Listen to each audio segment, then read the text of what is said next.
வந்து அதுல என் காதல் எழுதி ஆட்டோட அனுப்பி வச்சேன். நானும் அதை தின்னரிச்சேன்.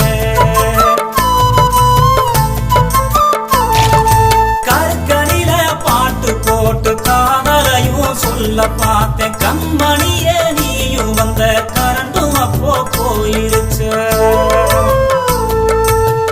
ரோசா பூ கொடுத்து ஆசைய சொல்ல நினைச்சேன். வீசும் காத்துலதான் அதுவும் உதிர்ந்துருச்சு. மனச அரிக்கும் இந்த காதலை எப்படி சொல்ல போற?